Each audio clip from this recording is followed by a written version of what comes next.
Herkesten bizleri gördü de sanardı bəxtəvər. Dedim ayrılmayaq, ayrılmağı seçdinsə əgər. Səbəb nədir bu qədər soyumağına? Səbəb nədir əğyara uymağına? Səbəb nədir məni tək qoymağına? Səbəb nədir? Səbəb nədir məni tərk etməyinə? Səbəb nədir baş alıb getməyinə? Səbəb nədir her şeyin bitməyinə? Səbəb nədir?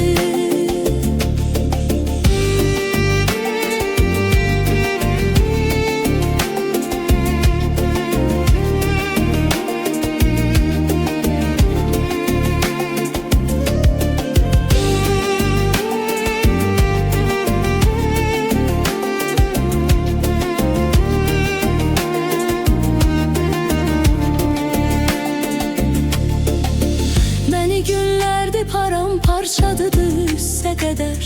Çox heyif ömrümü etdim sənin uğrunda hədər. Nə biləydim ki sənin sevgin ucuzdu bu qədər. Səbəb nədir bu qədər soyumağına? Səbəb nədir əğyara uymağına? Səbəb nədir məni tək qoymağına? Səbəb nədir? Səbəb nədir məni tərk etməyinə? Səbəb nədir baş alıb getməyinə? Səbəb nədir hər şeyin bitməyinə? Səbəb nədir?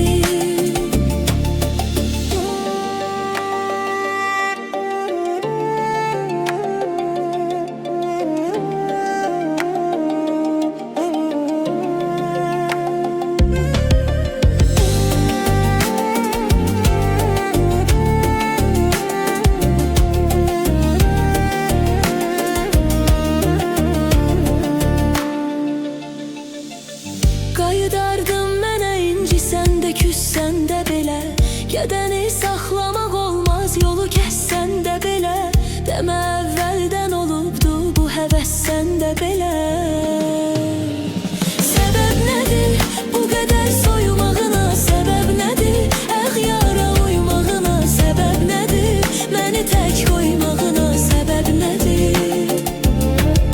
Səbəb nədir məni tərk etməyinə? Səbəb nədir baş alıb getməyinə? Səbəb nədir hər şeyin bitməyinə? Səbəb nədir?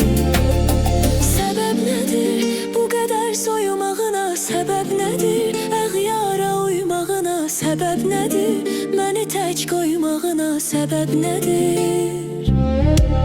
Səbəb nədir məni tərk etməyinə?